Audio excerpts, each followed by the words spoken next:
राज्याचे उपमुख्यमंत्री आदरणीय अजितदादांचा आज सकाळी जो विमान अपघात झाला,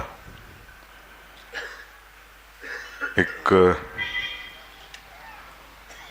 शिस्तप्रिय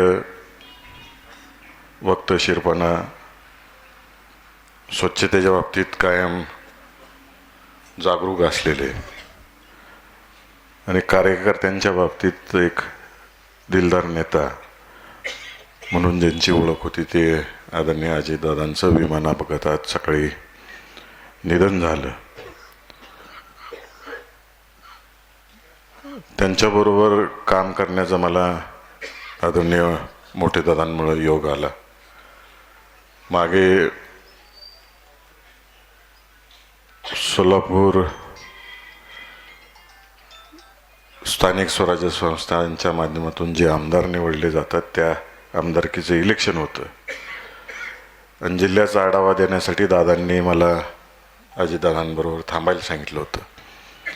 आणि योगायोग असा झाला की दादांच्याकडे गाड्या नव्हत्या, म्हणून अजितदादांनी माझ्या गाडीत प्रवास केला. मी गाडी चालवत होतो, दादा समोर बसले होते आणि सोलापूर ते इंदापूर तालुक्याच्या बॉर्डरपर्यंत एकत्र येण्याचा योग आला.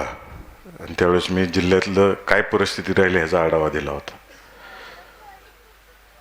आणि वेळोवेळी ज्यावेळेस अकलूजला यायची त्यावेळेस त्यांच्यावर चर्चा व्हायची. नुसतं राजकारणापुरतं अजितदादा कधी थांबले नाहीत. कधी कुठं आले, कायम सूचना देणार, कुठं काय बघितलेलं असेल ते करायला सांगणार. व्यवसाय असेल, शैक्षणिक क्षेत्र असेल, सगळ्याच क्षेत्राबाबतीत गाढा अभ्यास असलेला नेता आणि शिस्तप्रिय नेता. आणि आमदार साहेबांनी जसं सांगितलं की मागच्याच आठवड्यात आम्ही सगळेजण जाऊन आलो आणि एक जवळजवळ तासभर आमची चर्चा झाली जिल्ह्याच्या राजकारणाच्या दृष्टिकोनातून. आणि आम्हाला त्यांनी सूचना दिल्या.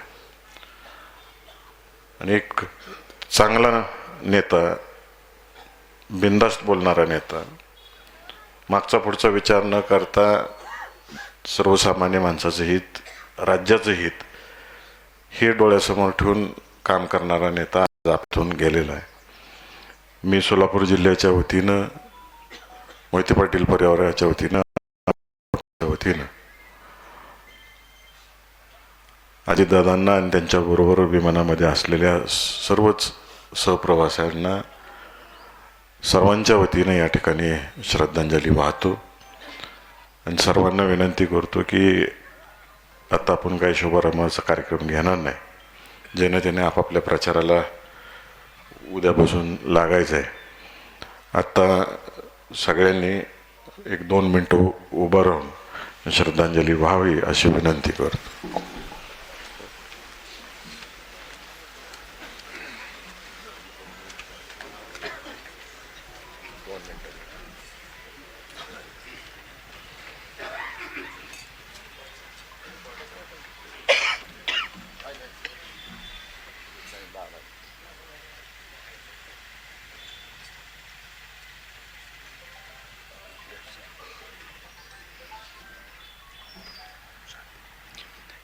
ओम शांती शांती.